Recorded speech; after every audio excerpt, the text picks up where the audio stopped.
बिस्मिल्लाहिर्रहमानिर्रहीम। उम्मीद करता हूँ तमाम तर लोग खैर आफियत से होंगे। एक नए व्लॉग में खुश आमदीद करूँगा। सबसे पहले तो माजरत कि 6 से 7 रोज़ के बाद मैं अपना ये व्लॉग रिकॉर्ड कर रहा हूँ, चूँकि तबीयत थोड़ी नासाज थी, जिसकी वजह से मैं आप लोगों से जो है वो बातचीत करने या फिर आप तक जो तमाम तर ख़बरें थी वो पहुँचाने में नाकाम रहा हूँ। तो इसके लिए मैं आप लोगों से माजरत हूँ। सबसे पहले मैं आपको बताऊँ कि आज़ाद कश्मीर के अंदर ना तो इंटरनेट सर्विस बहाल हो सकी है, ना ही जम्मू कश्मीर जॉइंट अवामी एक्शन कमेटी जिसको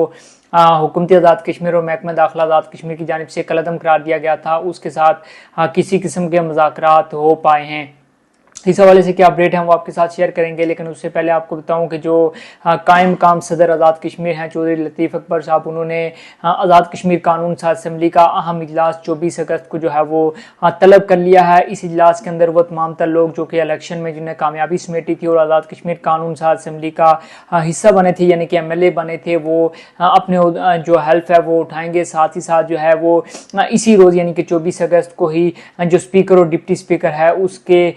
मुंतखब होने के इम्कानात भी जो है वो जाहिर किए जा रहे हैं। तो चूँकि ये कहा जा रहा था कि जब आज़ाद कश्मीर के अंदर नून लीग की हुकूमत बन जाएगी तो उसके बाद जम्मू कश्मीर जॉइंट अवामी एक्शन कमेटी के साथ जो है वो बराह रास्त जो है मुज़ाकरात किए जाएंगे। इस हवाले से वज़ीर-ए-आज़म आज़ाद कश्मीर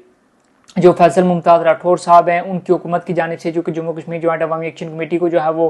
कलअदम करार दिया गया था। तो इस हवाले से वज़ीर-ए-आज़म पाकिस्तान मियां मोहम्मद शहबाज शरीफ साहब ने भी जो है वो ऐलान किया था कि जो महाजरीन की बार नशिस्तें और उन समेत तमाम जो दीगर मसाइल हैं उन पर बातचीत की जाएगी जब आज़ाद कश्मीर के अंदर जो है वो नून लीग की हुकूमत बन जाएगी। अब देखना यह है कि क्योंकि वो मरहला आन पहुँचा, यानी कि नून लीग की आज़ाद कश्मीर के अंदर जो है वो हुकूमत बनने जा रही है। साथ ही साथ वज़ीर-ए-आज़म आज़ाद कश्मीर के हवाले से भी जो है वो गुमान किया जा रहा था कि कौन बने, लेकिन अब इसके कभी इम्कानात हैं कि जो शाह गुलाम कादिर साहब यानी कि जो नून लीग आज़ाद कश्मीर के सदर हैं उनको वज़ीर-ए-आज़म आज़ाद कश्मीर बनाए जाने के कभी इम्कानात हैं। और इस हवाले से बातचीत या जो मशावरत है उसका अमल भी जो है वो मुकम्मल कर लिया गया है। अब देखना यह है कि जब आज़ाद कश्मीर की जो नौ मुंतखब हुकूमत है वो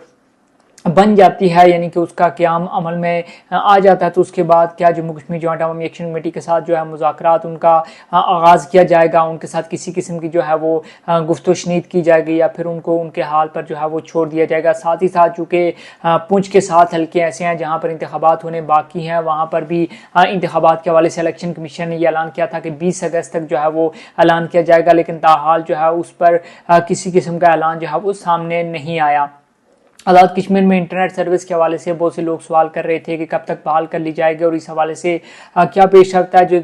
जो इंतज़ामिया की जानिब से बताया जा रहा है, क्योंकि तकरीबन ऑलमोस्ट 3 माह हो गए हैं वहाँ पर इंटरनेट सर्विस मुकम्मल तौर पर जो है वो बंद है। 6 जून को आज़ाद कश्मीर के अंदर जो है वो इंटरनेट सर्विस को बंद किया गया था और ताहाल जो है वो आज़ाद कश्मीर के अंदर इंटरनेट सर्विस मुकम्मल तौर पर बंद है। गो कि मीरपुर डिवीजन के अंदर इलेक्शन के करीब इंटरनेट सर्विस को बहाल किया गया था, अगरचे उस तरह कशकाल थी लेकिन किसी हद तक जो है वो उसको बहाल किया गया था। फिर उसके बाद मुजफ्फराबाद डिवीजन के अंदर 2 रोज़ के लिए जो है वो इंटरनेट सर्विस उसको बहाल किया गया था, लेकिन उसको फिर दोबारा से जो है वो बंद कर लिया गया था। तो जो चूँकि इस हवाले से भी काफ़ी ज़्यादा लोग सवाल कर रहे थे कि क्या आज़ाद कश्मीर के अंदर इंटरनेट सर्विस उसको बहाल किया जाएगा, तो इस हवाले से इंतज़ामिया की जानिब से बताया जा रहा है कि जब तक ये जम्मू कश्मीर जॉइंट अवामी एक्शन कमेटी का जो